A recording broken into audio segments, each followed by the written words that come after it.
Listen to the people. Listen to humanity. Listen to the parrot. Parrot TV. Parrot TV. Parrot TV. Parrot TV. Parrot TV. Listen to the people. Listen to humanity. Listen to the parrot. Parrot TV. Parrot TV. Parrot TV. Parrot TV. Parrot TV.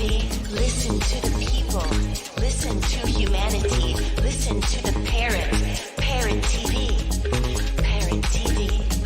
Parrot TV. Parrot TV. Parrot TV. Parrot TV. Parrot TV. Parrot TV. Parrot TV. Parrot TV. The Literary Corner, brought to you by New York Parrot TV, the voice for humanity.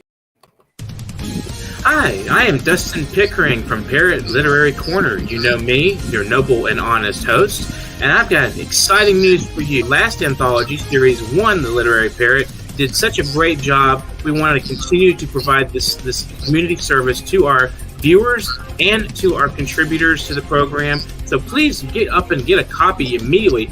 You know, if you're in this book, you want to get a copy. If you're not in the book, you want to get a copy and see what we're doing. You want to be excited with us. We want you on this program, and we hope to see you sometime soon on the Literary Parrot. You have to get your hands on this copy.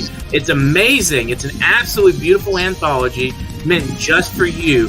Our past guests have been invited back to contribute yet again to this Series 2. We do this quarterly anthology. We will be doing this after our 200 episode milestone. As of this last quarter, we reached 200 episodes, and past that, get up and get a copy immediately. This is the only TV show on earth for creative writers, and our guests are amazing. They're also community activists building from the ground up. This program is for everybody out there who is a creative mind. Order several copies if you can and donate to local libraries. Give them to your friends, cousins, fans, supporters, anybody that you think loves poetry. And it's not just poetry in this book. Remember, this is creative mind. So we have prose, fiction, short stories, essays, artwork, anything you can think of, artistically creative, photographs. Everything in this book is packed. It is packed. It is just absolutely packed. If you want to get your hands on it now,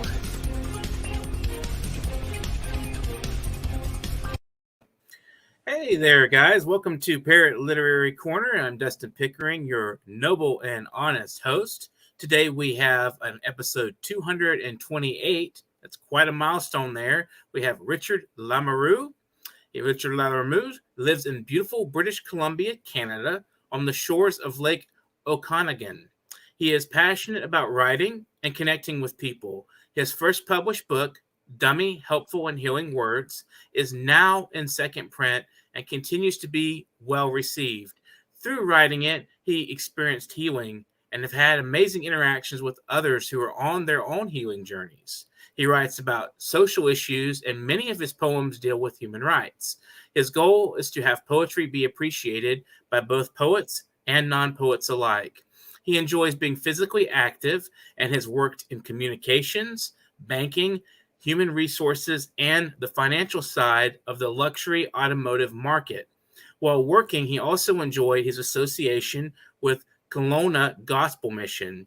He has been a volunteer barber for over 16 years. This has taught him so much about the needs of the homeless population. Thanks for joining us today, Richard. How are you today?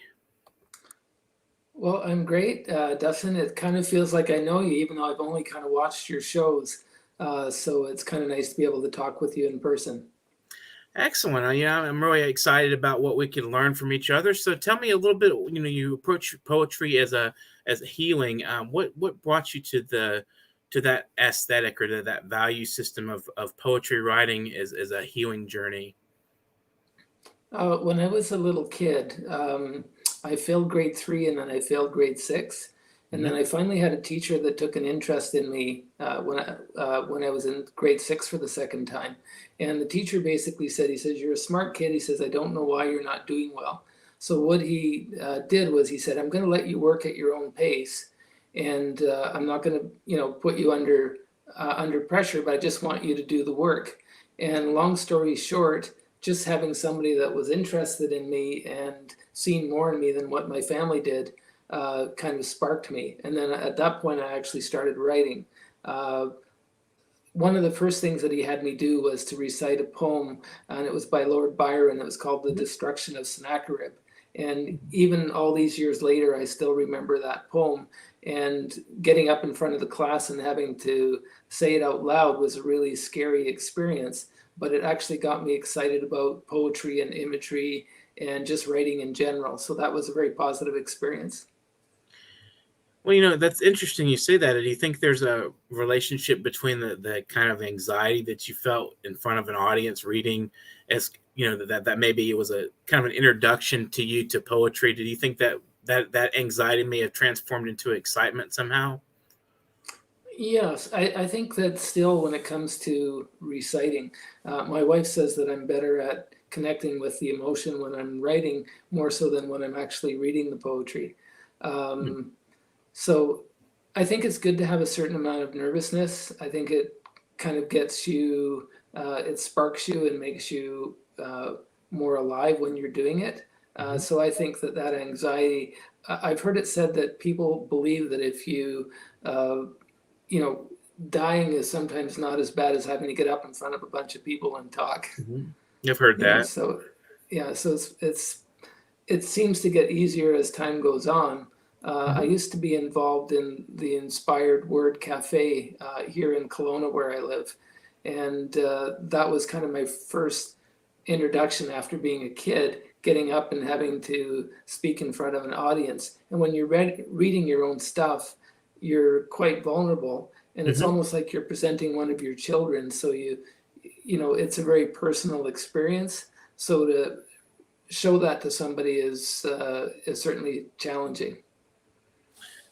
So when you write your poetry, do you feel that there's a difference between being in that private kind of mode of writing a poem versus actually presenting it to an audience?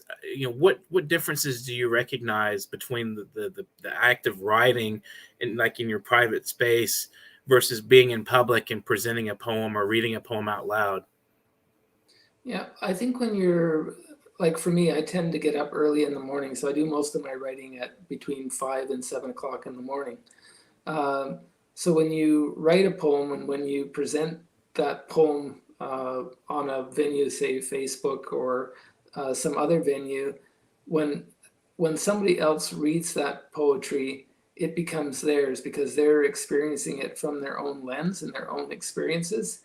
And I think when you're saying a poem in person or when you're reciting it, I believe that more of what your intention is comes out. So for me, I think that's a different experience than reading a poem. Why do you think that is? That's an interesting aspect to reading and presenting. When you present a poem, is there because of the interaction between reader and author, or is there maybe like a way that the poem comes out representatively towards the audience more so than in your own space or in your in your own mind? Is it maybe that second person looking at it? The way you have editors for a reason, right? Maybe the second person looking at it gives you a different take and you feel a more holistic approach to it, or what do you think? I think when somebody's reading a poem, they create their own rhythm in terms of how they're reading it. So with that rhythm that they're experiencing as they read it, when they actually hear a poem read out loud, they may think, oh, that's quite a bit different than what I kind of imagined in my own mind. It's the same thing as if you read a book and then you see it transferred into a movie form, for example. Because the person's imagination, they create all of these images in their head, and the movie doesn't necessarily provide the same impact as what the written word does. I think people's imagination sometimes is a much more potent tool than even our ability to be able to recite the poem to them. It's interesting. I had an article published in India in the Statesman maybe 4 or 5 years ago called "The Author is Spirit," and I used the works of Kirti Sengupta to kind of discuss like how the art is imparted to the reader in this process of creating, and the person reading, it becomes a mutual interaction, a kind of, and I think that's very true. So when you read your, not just your poetry, but like, let's say you're reading Byron, for instance, all these years later, do you feel that there's maybe like a spirit encapsulating that poem or those authors' works? Yeah, I think so, because what happens is it becomes part of you when you read something. Hmm. And then it's informed by what your own experiences are. Because I could have read something as a kid, and if I read it again as an adult, my level of knowledge and experience has changed. So it's like having a completely different experience reading that same piece of poetry. And I think that's the same thing when we come in contact with other people. We leave being different than when we met that person. So it's almost like every single interaction is like a historical event, because a good example is you and I, Dustin. In the history of mankind, our two personalities have never come together before. So Hmm. this is actually a unique experience in the human condition. And it's the same thing Right. with reading poetry. That experience that you have, that interaction, is unique to each individual who reads the poem. I think that's very true. And as you mature, your knowledge develops, and you appreciate different things, and you become almost like a different person. But when you read a poem, like say when you're 6, maybe it was some of it was above your head. There's like certain things that you have to experience and understand. And maybe when you read it from when you're 6 to maybe when you're 30 years old, it's the same poem. It feels very different. I mean, I've done that myself. Mm-hmm. And, I used to not completely understand some of the humor in Shel Silverstein when I was a kid, but I loved reading him, and I loved the artwork and stuff accompanying his books. And I, as I got older, I learned there was sort of a dark side to some of his musings that I didn't see at first, when I was a kid. I even myself, looking at being really obsessed with poetry, I didn't really catch a lot of that. And I think for me, that's definitely true, that you find different layers of experience as you get older, and and different poems, especially if it's like classic literature, like Byron, or even further back, or something even modern, especially if it's modern, it's more part of our psyche than we realize sometimes. Do you think that it's possible Mm-hmm. that generations impart certain kinds of wisdom to people, and like maybe I didn't experience World War II, but like that lives in me through my family's past, living through it, and maybe that when I read a poem, maybe it resonate like a anti-war poem, it could resonate with me on a level different than say someone who's a poem that's less immediate to my time period. You think that may be possible? Yeah, well, kind of a good example is there have been studies on people who went through the Holocaust, for example, Hmm. and the experiences and the trauma that they underwent actually makes a change to their DNA. So what Right. happens is that subsequent generations, it's like they hold some of that trauma in their bodies. Hmm. And so again, we don't know what past things happened in our family, and then we could read something and almost feel like we've been there before. So Right. it's like, wow, that really resonates. Like it feels like that's part of me, or it's Hmm. just, it's a very unique experience. And I think the thing with writing and reading other poets' writing, regardless of the year when it was written, it kind of transcends the time, because there's certain innate human experiences that people had at that time that Hmm. are completely relatable to now. Like, as much as we think that we're modern and things are really different, the more things are different, the more they are the same. Right. So Yeah. that's where poetry is great, because these voices are from the past.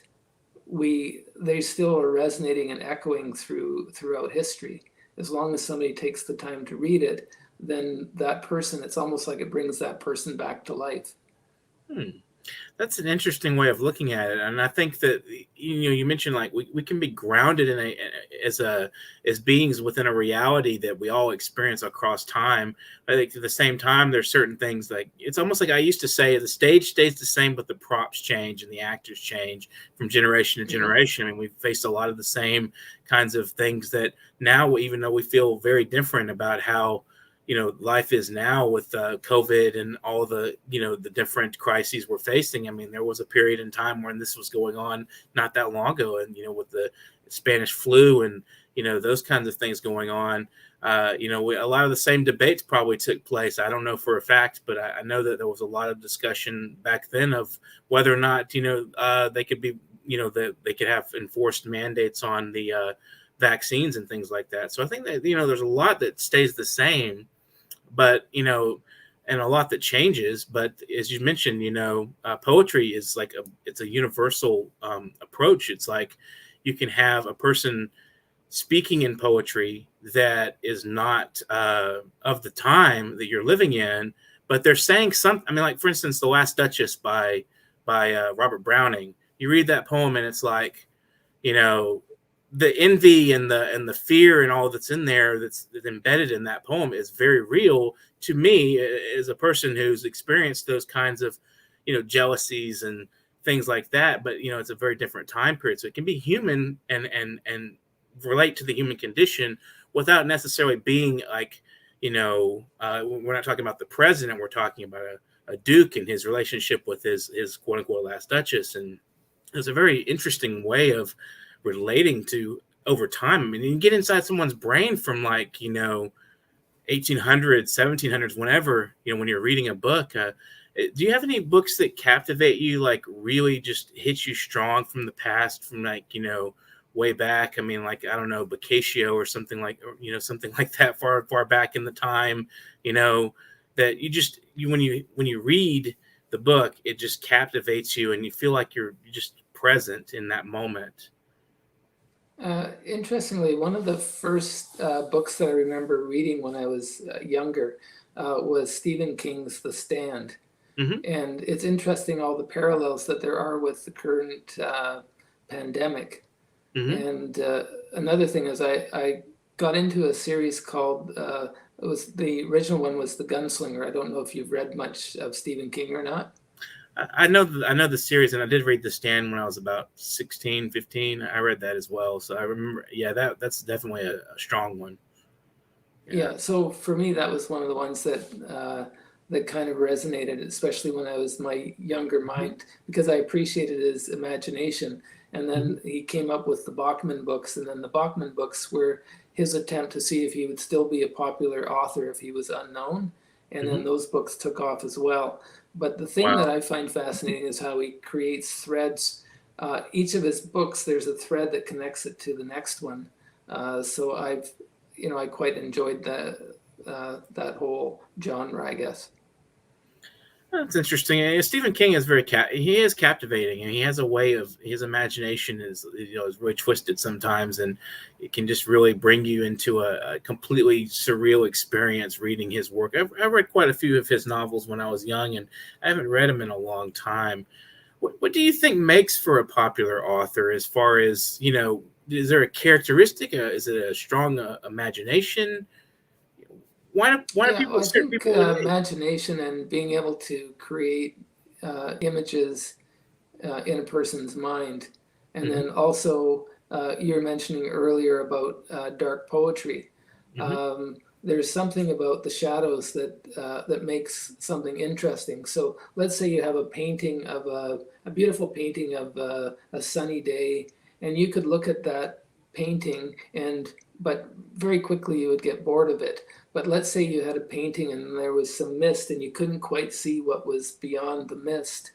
That would continue to bring you back to it because your imagination would kind of want to figure out what's going on behind the mist or darkness or whatever else. And I think that's sometimes where a little bit of darkness in writing creates intrigue and interest.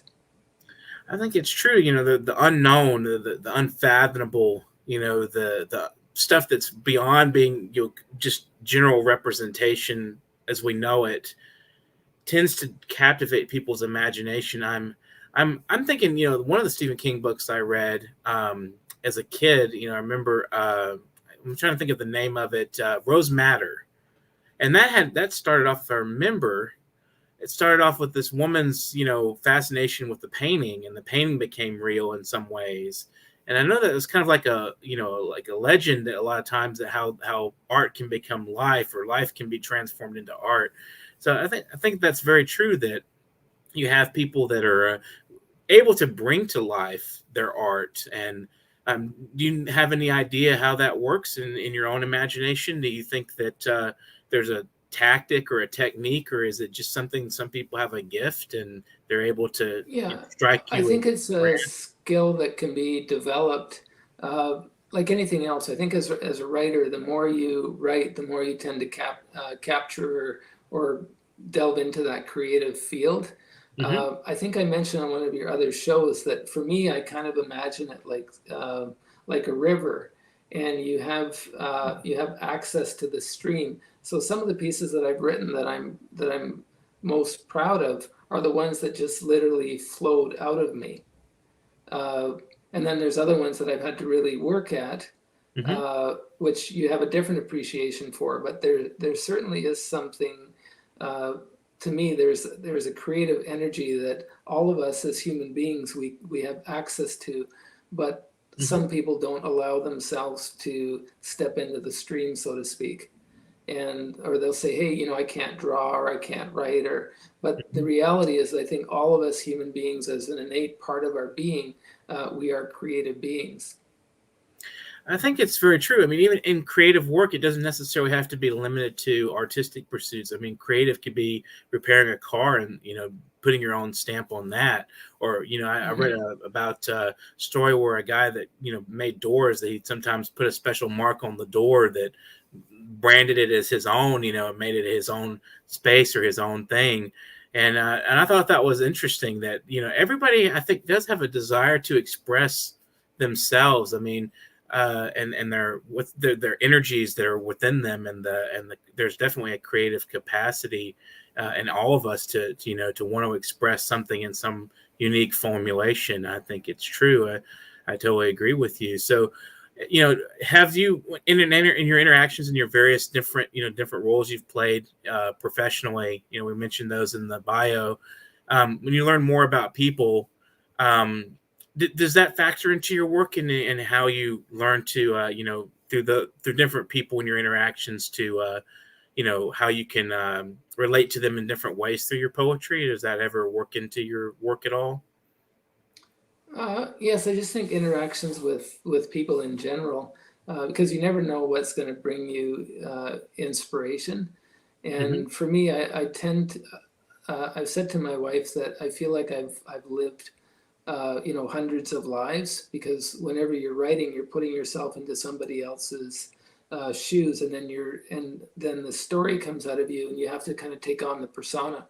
Kind of a humorous one is I'm on a site called Poetry Soup, and they had a contest, and it was supposed to be just for women.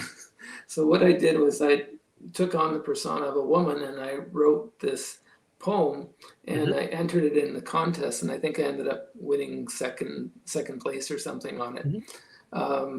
Anyway, I told them after I didn't keep the award, but I did it as an exercise in trying to think from a different person's perspective. And a lot of times with the stuff that I'm writing, I'm trying to put myself in that other person's role and try to understand where they're coming from. And, certainly with my work, with my background, having come from a fairly abusive home background, I think it helped me develop my empathy.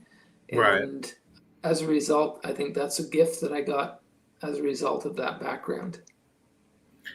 I think empathy is very strong in readers, especially. Do you think that reading helps cultivate empathy in people? Or I don't know what it is. Like, I went to books myself. It seems like there's like a tendency for people that are in some sort of peril themselves in their lives, or something's going on in their life. They like to escape. And then I think that from there, if you really develop the habit of reading, I think there's definitely a bridge between learning to understand different points of view and reading different points of view. What do you think? So just a question for yourself. Would you view yourself as an introvert or an extrovert? Introvert, definitely. Yeah, and I'm kind of the same way. But interestingly, in my career, I ended up going into a sales-related field, but I think that it actually gave me an advantage because as an introvert, we tend to look at the world in a different way, which means we're more inclined to ask questions and to listen and to learn in a different way. Where for me, and I don't know about yourself, Dustin, but when somebody says something nice or a compliment, I feel really uncomfortable. I had an old girlfriend once that told me, she said, if somebody says something nice to you, she says, shut up and just say thank you. Right. I sometimes have that. It's a kind of a shyness of people, especially when it's nice about yourself. There seems to be, like, for me, I can relate to that. When somebody says something nice about me, I just got to where sometimes it makes me kind of shy because I'm very humble at heart, I think, and I don't want to be too full of myself. And if I hear the same good things about myself, I feel like I'll get kind of arrogant or so I just kind of laugh it off. I'm like, okay, so I had a couple of publications recently that stated me as a famous author or something like that, and I was like, okay, what is a famous poet? What is that? What does that mean? So how do you feel about fame as a writer? I mean, that's not something that I think is good to pursue in and of itself, but if fame came to you, how would you feel about that? If you were just suddenly a Stephen King as a poet? Yeah. I think with fame, well, it's a fleeting thing. Even if you have it, it's a temporary thing that you may have for a while. But I think just being able to use it as a platform to be able to reach people and to share a message, that my hope is that when I write something, my hope is that it'll help somebody. And certainly in writing my book, when I wrote it, had no real expectations. But then when I have people contact me and say, hey, this, I see myself in what you've written, and they tell me their story, to me, that makes it all worthwhile. Or even if you put a poem online and you only get one comment, but it really connected with that person, to me, it makes it feel like it was worthwhile to have written it just for that single reaction. And it's not so much the fame as the desire. I think as human beings, we have this innate desire to be able to connect with other people and to have a meaningful interaction. And I think with being more on the introverted side of the scale, we tend not to want a lot of superficial conversations. You kind of want to get to the meat and potatoes of the matter. And that's one of the nice things with writing, is that you can get your thoughts out, put them on paper, and you're not being interrupted while you're writing. You're able to get your full thought out, and then somebody else can read it and then respond accordingly. So fame is not important. I think the chances of many of us as poets becoming famous is probably fairly low, just because there's a lot more of us out there than what people realize. Right. We're going to take a brief break. You're watching Parrot Literary Corner. Enjoyed this video by Sharon Kimmelman, and I hope you enjoy the video. This is a wonderful presentation. Contemplation. Hi, I am Dustin. Contemplation of a phoenix in flight for Annette. On the wings of doves you fly. In freedom you have found an extraordinary voice. Celebration of your journey's path is freedom defined. In the stillness of tranquility, your words returned. a whisper within your heart. At first you denied. Incessant gentle nudges you avoided, until you could no more deny those words, in those impassioned pleas, than you could stop your heart from beating, your lungs from breathing, your pen from bleeding. Every brilliant word, crafted sonnets and stanzas, awaited, welcomed, inspiration accepted. Your declaration, drafted in tears while haunted by fears, now an affirmation of strangers everywhere. Celebrate freedom earned, blessings of lessons learned. Like the lotus, your greatest gifts grew greater in the ooze of mud. You are a magnificent phoenix with plumes of every hue, the grandest of dreams now yours to pursue. A vibrant blossom ablaze with fiery gems, your magical words. A beautiful phoenix soaring, tall, strong, proud, no doubt at all. Most magnificent of birds, most beautiful of all.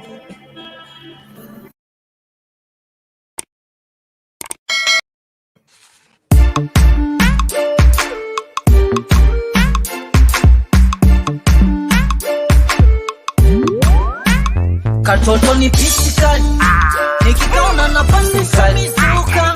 Oji original, mimi naye original. Katoto ni pisikali, nikikaona nafasi samizuka. Oji original, mimi naye original. Mwendo wake mdogo mdogo, mdogo mdogo, refu yake shingo shingo, shingo shingo. Uko nyuma ziko ziko, ziko ziko. Mwendo wake mdogo mdogo, mdogo mdogo, refu yake shingo shingo, shingo shingo. Uko nyuma ziko ziko, ziko ziko. Mtoto kiuno dondora, jicho nyanya nyanya, akivaa kichola, zigo lina bana bana. Mafisi wananichola, wanakodoa sana, hawawezi nipola, kesho nampeleka kwa mama. Katoto ni pisikali, nikikaona nafasi samizuka. Oji original, mimi naye original.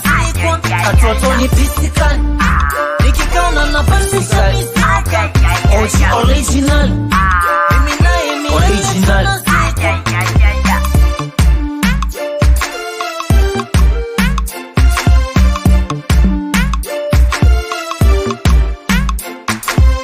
Nikikaona na lose confidence, kama nifanya mpaka na msahau ex. Napenda kachezee yangu chesi, nami kwa bedi machenga katalibo westi. Katoto G original, miuno zaidi ya pepe kale. Sikando mbolo kachamu kwa le, kama nifanya night minisi lale. Katoto G original, miuno zaidi ya pepe kale. Sikando mbolo kachamu kwa le, kama nifanya night minisi lale. Kana kaumbo kadogo, akana shobo na vigogo. Kapo nechilo katumi mkorogo, wala sio nainai wamejimfwa tupogo. Nyuma sio flat screen, ni TV ya katoto ni pisikali, nikikaona nafasi samizuka. Oji original, mimi naye original. Katoto ni pisikali, nikikaona nafasi samizuka. Oji original, original. I go by the name Amofera, Amofoko. Niko na Davos. Sana, sana, sana, sana, sana, sana.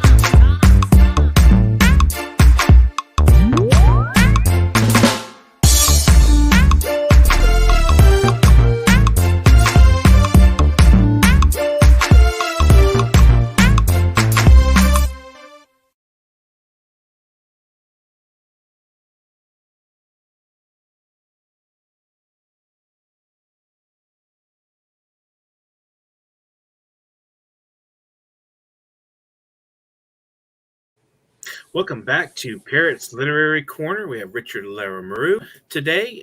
This is episode 228. I'm Dustin Pickering. I hope you enjoyed that video break there. So, Richard, would you like to read us a couple of poems if you have those prepared for us to hear some of your sample of your work and your wonderful presentation? Sure. Now, do you mind if I kind of turn the tables on you a little bit? I was hoping to actually hear one of your poems, Dustin. Oh, excellent. I don't have anything prepared. I thought you were going to read a poem of mine, actually. Oh, okay. No, I thought you were going to read Bluebirds. I just wanted you to send it to me so I could get a feel for it.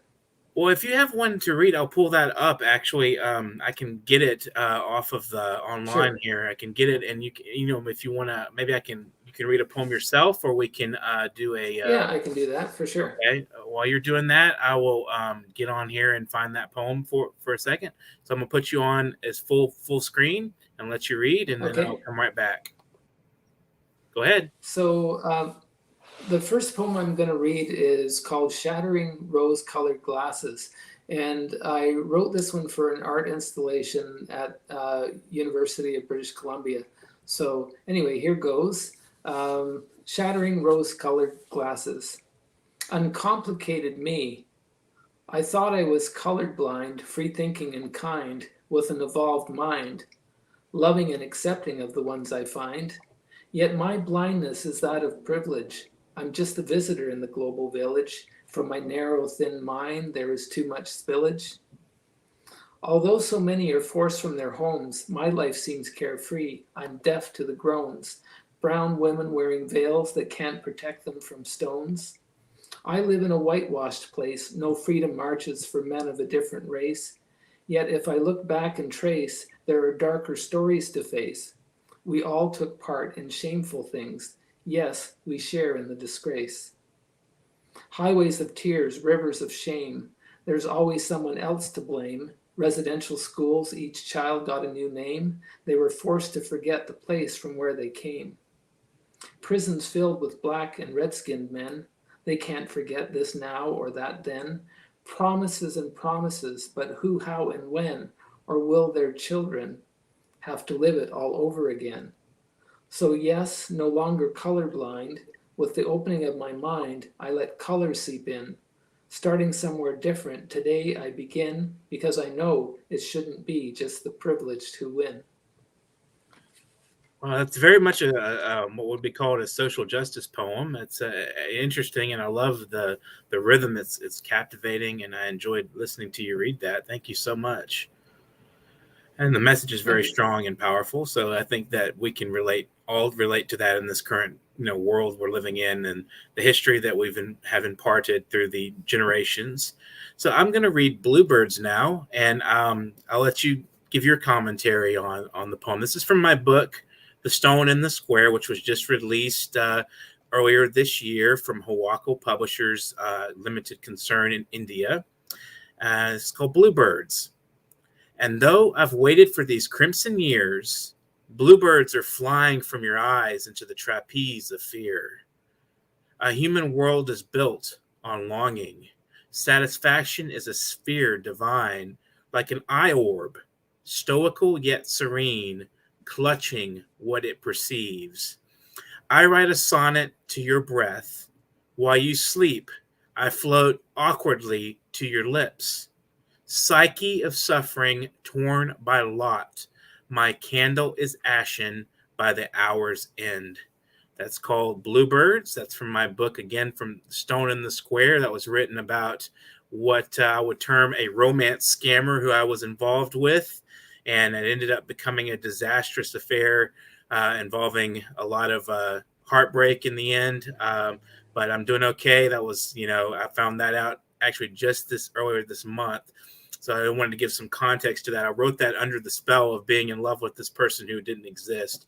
It was a romance scammer. So you can give your thoughts on the poem itself if you want, Richard. I would love to hear what you have to say. Yeah, one of the things I think I mentioned to you before is I like that your poetry is a little bit on the cryptic side. You have really interesting imagery, and for me, I felt like this was somebody who had blown out your candle, and that passion and the desire. I mean, I wasn't aware of the history until you shared it, so that it makes it even more impactful. And it's, you know, especially nowadays where there's so much, people have relationships that they're developing online, which I think creates a lot of heightened intimacy, and people tend to share more of themselves in some ways. There's maybe a little bit less inhibitions when it comes to that. Right. And, you know, so certainly that online world is a difficult one to navigate, and it kind of delves into our desire for connection and meaning within our relationships. And we're very alone right now too. I mean, everybody's facing, you know, this quarantine business and everything, and then the stimulus money coming, at least in the United States, to some of us. I mean, I just blew that out the wind. I mean, I'm not gonna lie, it was a pretty terrible event for me, but hey, you know, life happens to us, you know, and before you know it, you know, you can't just waste your time on some moment that hurts you. You got to keep moving forward and doing what you do best. I think poetry is my anchor, and writing is my anchor. So I just keep moving forward with all this and just keep doing what I do best. And that's all you can really do, and just sort out the mess as it happens. And you know, and then you talk about healing in your poetry. So would you like to share some last healing words with us? So maybe some, you know, we were coming up on the end of the interview here. So maybe you'd like to impart some thoughts on poetry and healing to us. Yeah. Well, maybe I'll read one more to you. Okay. Sounds great. And just so we kind of end on a positive note, I'll do one that's a little bit less controversial. So I'm just going to call this "Where Do Poets Go?" And being we're talking about poets, this is as good a spot as any. So I'll just read. It's called "Where Do Poets Go?" I went to the places where the poets all go. There were so many rhymes, the going was slow. The sky had fluffy clouds reminding me of snow. The ground, verdant green, had an emerald-like glow. Metaphorically speaking, under rocks I was peeking to find fabled lions who were brave and not weaklings. Instead, I found several innuendos and puns, much better, I suppose, than violence and guns.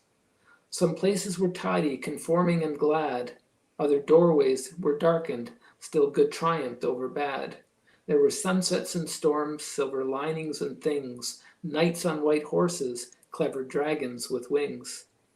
Romance of the ages, passions reigned supreme. Some had hidden messages, only their lovers had seen. Spaces and pauses with inspiration in between. Some possessed erotic images, extremely sexy but not obscene.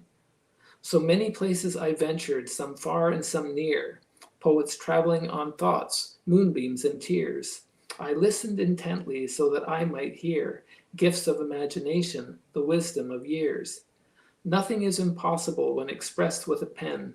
The ultimate do-over, you can go back once again. Or live another's life, prince, pauper, or queen, a hero or villain, a kind person or mean. So let us all travel to where poets go, travel quickly, or choose a journey more slow. Bring along heartstrings, they will surely be played, meet Shakespeare and Keats, and many others who stayed. Add your own verses, immortality gained, thoughts on white papers, beautifully stained. Wow, I like I like how you have like couplets and you know, and you have the rhythm flowing in there. Is that written in any particular meter? Or is it it's kind of like some matched quatrains, but I put them together rather than separating them. Mm-hmm. So would you like to give some shout outs, or maybe like, you know, I know you have a video that you recently did that was done with the voiceover that you may want to, you know, plug while you're on the show? Yeah, well, I'm going to just do a plug. Leslie Ann Evans, probably that's going to come out backwards. Oh, no, it didn't. Okay, that's good. This is her new book. Okay. Very talented poet from here in Kelowna. So shout out to her. And she wants to be on the show. We'd love to have her too. So if she wants to be interviewed on the show, we'd love to have her. If you want to have her. Okay, I'll pass your information on to her. Another one is Michael Mooney. This is his new book. Gathering of the Seas. Okay. Yeah. Anyway, really talented author. And then Timothy Hicks, another great author. I've known him for quite a few years. This is an exceptional book. Okay. I'll even give myself a little shout out. This is my book, Dummy Hurtful Healing Words. Right. And I also want to say to my buddy Siddiqui Fleury, his poem Trombone Shorty is amazing. You can probably find that online. And I just had a video come out that's oh, now my brain is on hold. I even forgot the name of my own Cup of Empty. So if you look up Cup of Empty in YouTube, just look up Richard Lamoureux, Cup of Empty. Absolutely. Yeah, so maybe you'll play it one time on one of your commercials. It's really well done. The fellow who did it's from the UK. He just did an amazing job, Alan Johnson. So shout out to him as well. Well, thank you for being on the show today, Richard. It's been pleasant talking with you. I think we had an interesting experience, a unique experience, as we talked about at the beginning, that there's this interaction is never going to happen again in the history of humanity. So that was a very fun I'll have to say one of your most entertaining shows that I've watched was Carlo. Oh, yeah? Was it our interview, or was it the foreign policy show? Well, I think he's very passionate. He kind of looks like a mystic hobbit, but we'll have to tell him that. That's funny. So he was on. We did the foreign policy review. We did. He's a co-host there, but we also interviewed him a while back. So I wasn't sure if you were referring to the interview or to the recent foreign policy review show that we did with the anthology. But yeah, that was. Yeah, he was reading some of his poetry, and he's quite a colorful character. Well, thank you again for joining us today, and I hope we all have a pleasant afternoon. If you're watching right now, we want you to subscribe to our YouTube. Go out there and subscribe to the YouTube. Share, love, like our content. It helps gain us some notoriety, which we definitely need. And we're improving this show daily, and we're going to be back in this whole spectrum of things. If you want to support us, we could use your support here. PayPal.me/NYParrot.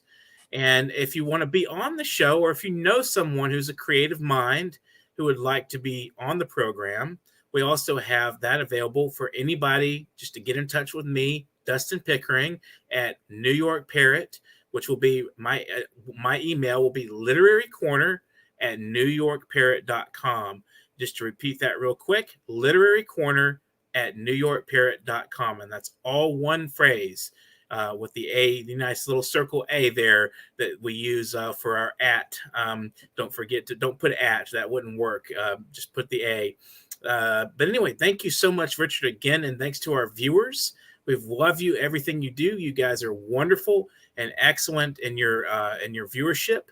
And we're glad you've been with us this whole time for this whole year's worth of programming. We have some exciting stuff coming up tomorrow on the politics, so be watching that. And, keep watching the Parrot and the Literary Corner. And I hope you guys have an excellent afternoon. Hi, I am Dustin Pickering from Parrot. Listen to the people. Listen to humanity. Listen to